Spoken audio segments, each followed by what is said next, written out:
Hello, everyone. I'm here today with Jim Woodard, and we're going to talk a little bit about something we're going to do this fall at Holy Trinity Church, and that's a Bible study. So, Jim, tell us about the plan. What are you thinking about? Joe, there's been a number of people that had interest in getting together to do a Bible study, but one of the questions everyone has is, with the times that we're in right now, how do we do it and how do we do it safely?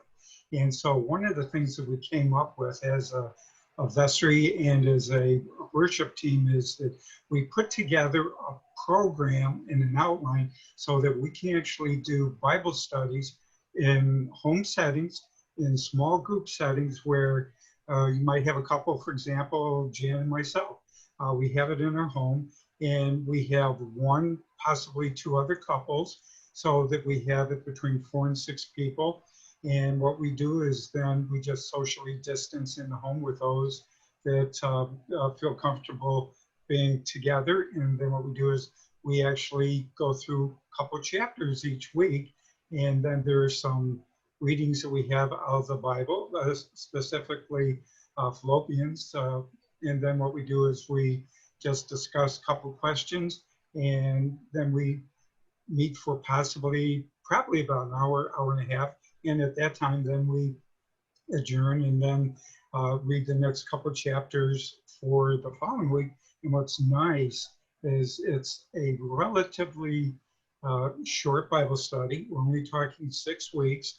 And also what is nice about it is you get a couple chapters read each week, a couple of Bible readings that you would read as well.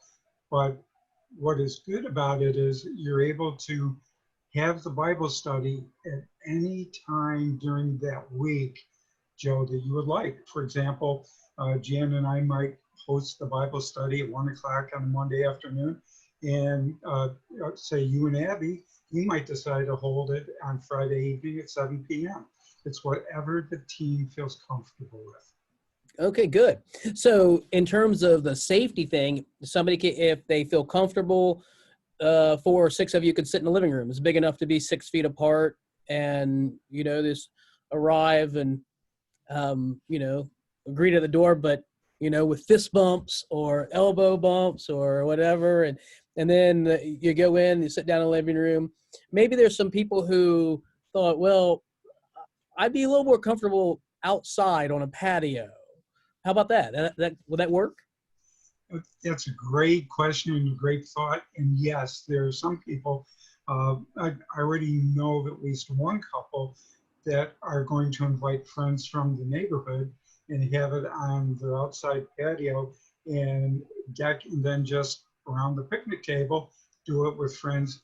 And they do not necessarily have to be members of the church, which is great. You can have it with any individuals that you feel comfortable with. And also what's nice is if there's a possibility that people want to actually do it through Zoom, they can do it through Zoom if they want. Just like this. Exactly. Be in a living room and be somebody else be across town or even, wherever. Fantastic. Good. All right. So let's talk about the book. Is that book laying close by? I bet it's close by. It really is. And one of the things, I'll kind of hold it up here a little bit. It's Max Lucado, Anxious for Nothing. And what I like about it is during these times, it's finding calm in a chaotic world, which is very, very timely for the world we're living in today. And just something I wanted, as I was reading through it, just a little bit of a clip. The presence of anxiety is unavoidable, but the prison of anxiety is optional. And what's nice, some people might even want to read this book cover to cover within about 3 or 4 days. And if they want to do it, they can do it that way. Or what they can do is just go with a couple chapters each week, which aren't very long chapters. But what's nice about this is it really, I feel, has a down-to-earth, very relatable experience that we all can be part of and understand and really talk about and bring our own experiences to what is being reviewed in the book. Yeah, absolutely. I heard the other day that that there are many people who are saying that just the whole anxiety of living in a global pandemic has given a lot of people the symptoms or the signs of post-traumatic stress disorder, PTSD. That just living in this kind of pressurized world that we're in right now is very much, causing a great deal of distress and emotional mental health problems. So you're right about timeliness of the book. And I've read Max Lucado in several books, and he's just very readable. I mean, he's a page turner. He can really, read it quite quickly and get a lot out of it. One of the things you talk about reading, whether you read it all the way through or read a couple chapters. So one of the things I like to do with books like this is read them fast all the way through, and then go back and reread a little bit more in depth. And so that you could even do something like that for this. All right. And so you said this is once a week for 6 weeks, 7 weeks. I can't remember how long already. 6 weeks, and the first week we'd read one chapter, and then there'd be a couple readings from Philippians that we would read as well. And then what we would do is then weeks 2 through 6 would be a couple chapters, be a couple readings in the Bible, and a couple questions for group discussion. And then some individuals may find that they want to go a little deeper, and that's great. What's nice about this Bible study, you can go as deeply as you want, and you can explore as much as you would like. There's no limit. It's really based on the interest of all those within the group. Right. Absolutely. All right. And when do you plan to begin?